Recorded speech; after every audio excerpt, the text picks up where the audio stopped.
महत्वाची बातमी समोर येते। पालघरमध्ये मार्क्सवादी कम्युनिस्ट पक्षाने भव्य पायी मोर्चा काढलाय। मार्क्सवादी कम्युनिस्ट पक्षाच्या लॉन्ग मार्चचा आजचा तिसरा दिवस आहे। मुंबई अहमदाबाद मार्गावरील डहाणूच्या चारोटीहून या भव्य मोर्चाला सुरुवात झाली आहे। हा मोर्चा सध्या जिल्हाधिकारी कार्यालयाच्या समोरील गेटवर अडवण्यात आलाय। मोर्चेकरी इथेच आता मुक्कामी आहेत, याचाच आढावा घेतलाय आमचे प्रतिनिधी प्रवीण बाबरे यांनी। पाहूयात।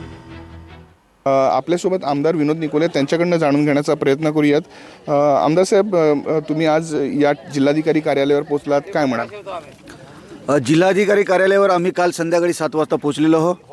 19 तारखेला हा पायी मोर्चा सुरू झाला चारोटीपासून। जवळजवळ 60-65 किलोमीटरचं अंतर कापून आम्ही सर्व शेतकरी या ठिकाणी आलेलो आहोत। आमच्या 12 मागण्या, प्रमुख मागण्या आम्ही घेऊन आलेलो आहोत। जिल्हा प्रशासनाकडनं काही आपल्याकडे कोण चर्चेसाठी आलं होतं का?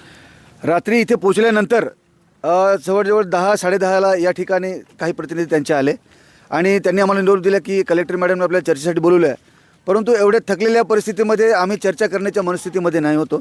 त्यामुळे आम्ही सांगितलं की आजच्या दिवस आम्ही या ठिकाणी थोडी विश्रांती घेऊया आणि उद्या सकाळी म्हणजे आज एक 10-11 वाजता आम्ही चर्चेला येऊया। आमची कमिटी बसेल आणि शिष्टमंडळ आमचं येईल, तेव्हा आपण चर्चा करूया। काय मागणी असेल? आज चर्चेला बोलावलेलं आहे, जर चर्चा व्यवस्थित झाली आणि नाही झाली तर काय पुढले पाऊल असेल? हे बघा, ह्या ज्या मागण्या आहेत त्याच्यावर चर्चा व्यवस्थित झाली, समाधानकारक चर्चा झाली। आम्हालाही माहिती आहे की काही प्रश्न किंवा काही मागण्या तात्काळ सुटणार नाहीत, परंतु काही वेळ दिला की आम्हाला 15 दिवसाचा किंवा महिनाभराचा वेळ दिला, असं समयबद्ध लेखी काहीतरी दिली, एक आश्वासित आम्हाला जर केलं आणि काही आम्हाला या जमिनीच्या विषयात त्याच्यावर आम्हाला तात्काळच तोडगा काढायचा आहे, बाकी इतर जे काय असतील त्याच्यावर समयबद्ध लेखी दिली तर आम्ही नक्कीच या आंदोलनाचा विचार करूया की ते स्थगित करू किंवा पुढे चालू ठेवू, याचा नक्की आम्ही विचार करूया। नक्कीच आपण बघू शकता की आमदार निकोले यांनी सांगितलं की शासनाकडनं जर आम्हाला काही लेखी स्वरूपात काही आश्वासन दिली तर आम्ही नक्कीच हे आंदोलन कुठेतरी स्थगित करू, असं आमदार विनोद निकोले यांनी सांगितलं आहे। प्रवीण बाबरे, लोकशाही मराठी, पालघर।